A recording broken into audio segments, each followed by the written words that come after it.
Although it might not look like it, this is a relatively modern digital camera, and it works probably in a similar way to your own. So, if I was to give you this camera and ask you to put it in full manual mode and achieve an exposure where your highlights aren't overexposed and your shadows aren't underexposed, without bracketing or doing any test exposures, would you be able to do it?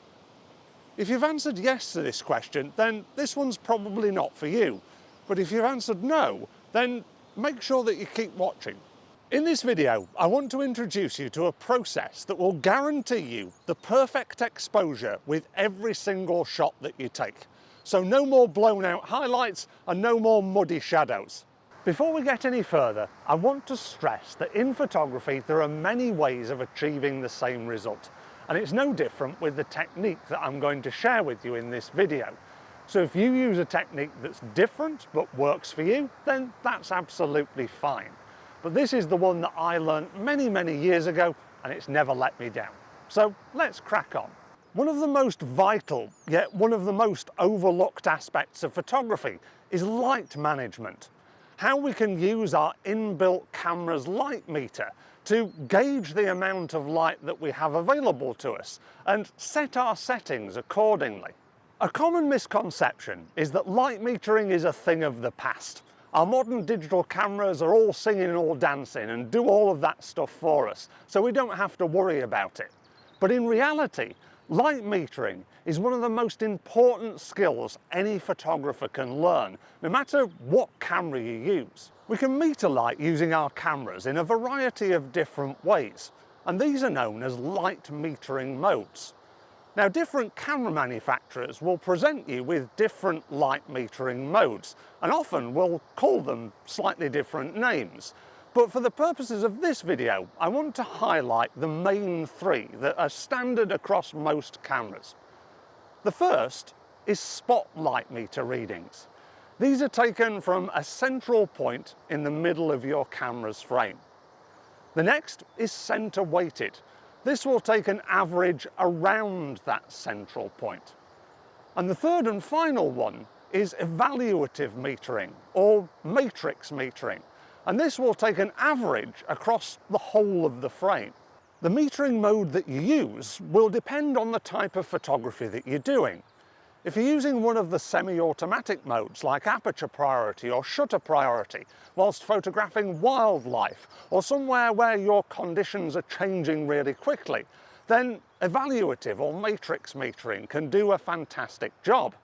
If you're photographing sunsets where there's a split between the light and the dark around that central point, then center weighted is a really good option to go with. But if we want to be really meticulous, then spot metering is always going to give us the most accurate result. And because we're being meticulous in this video, that's the one that we're going to continue with. So in order for all of this to fall into place, we need to know how our light meter actually works. And to understand that, we need to have a grasp of the zone system. The zone system was devised by landscape photographer Ansel Adams and a chap called Fred Archer. It's made up of 11 zones, ranging from completely black, which means no detail in the shadows, in zone 0, to fully white, so blown out highlights in zone number 10. So if we're looking for, inverted commas, the perfect exposure, then ideally we want all of the tones within our photograph to fit between zones 1 and 9. Another really important zone in the zone system is zone 5, also known as middle or 18% grey, because it reflects 18% of light. The reason why this zone is so important will become clear in the not too distant future. The next thing that we have to familiarise ourselves with is our exposure meter.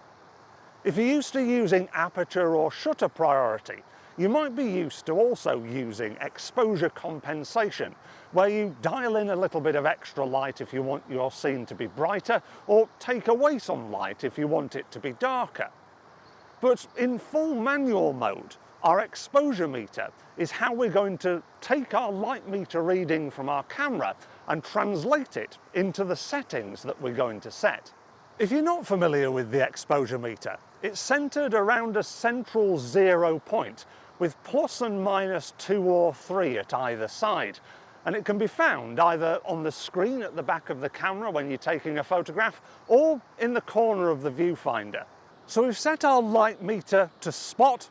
Now what we need to do is turn our camera to full manual mode, because this is going to provide us with the most accuracy when it comes to getting that perfect exposure. For the purposes of this example, I'm going to use manual mode in a similar way to those that would use aperture priority. I'm going to set my aperture and my ISO at constant values. They're not going to change. But instead of my camera altering the shutter speed, I'm going to take control of it. So instead of using a little bit of exposure compensation to tweak it either way, I'm going to twin my shutter speed with my light meter reading to get that perfect exposure. So let's say I want to take a photograph of this weir and stepping stones behind me here. I've set my aperture at f5.6 and my ISO at 100. And in full manual mode, when I look through the viewfinder at the scene, the exposure meter is jumping all over the place. If I point it up towards the sky, it's going way off to the right, saying, whoa, this is going to be well overexposed. And if I point it down to the river down here, it's going really far down to the left, saying, whoa, this is going to be really underexposed. So how on earth can we find the balance? Well, remember earlier on when I said a really important zone in our zone system is zone 5, middle grey. This is where it becomes really vitally important, because the 0 point on our exposure meter equates to middle grey. Returning to our scene with the weir and the stepping stones, this becomes really visible if we change our shutter speed value to equate to that 0 point on our exposure meter. So if I point my camera to the sky and twiddle my shutter speed dial until it reaches the 0 point and return to my scene and take the photograph, then you'll see that everything looks underexposed. Because basically what we're telling our camera is that the sky is middle grey. So everything that is darker than the sky is going to start falling into the lower end of the zone system. Equally, if I point my camera to the ground and twiddle my shutter speed dial until that reaches the 0 point and take the photograph again, then you'll see that everything looks really overexposed, because we're telling the camera that the ground is middle grey and everything lighter than that is going to be in the higher end of the zone system, and we're potentially in danger of clipping our highlights. Not only is this evident in the photograph itself, we can also dive a little bit deeper and look at the histogram, which is a graph that represents a tonal map of the photograph. In fact, we can put the zone system underneath this graph to give you an idea of where the tones are falling within the overall look of our picture. Looking at our histogram for our first example, where we metered from the sky, you can see that everything is falling left of centre in the graph. And equally, when we look at the photograph where we metered from the ground, everything is falling in the right-hand side of the graph, showing that the first shot was underexposed and the second shot was overexposed. So to be able to balance this out, ideally we need to find true middle or 18% grey. Now, to get our exposure spot on, what we need to do is ideally take 2 light meter readings. The first from the brightest part of the picture, which in my example is the sky, or potentially some of the water rushing over the weir where it's appearing white. Secondly, we need to take a meter reading from the darkest area of our scene. So in this, for me, it's probably somewhere in the rocks or in the stepping stones themselves, where everything is appearing dark and black. Then we can take an average between those 2 meter readings, because the midpoint of those meter readings is going to hopefully give us the mid-tone of our photograph, i.e. middle or 18% grey. So looking here at my 2 exposures, the first one, where I metered from the lightest part, the sky, came out with a shutter speed of 1,000th of a second. And the second one, where I took the meter reading from the darker part of the ground, is coming out at a 60th of a second. So halfway between those 2 points falls at 500th of a second, or thereabouts. We don't have to be bang on accurate. But hopefully, by taking our photograph at 500th of a second, everything is going to balance out within the exposure.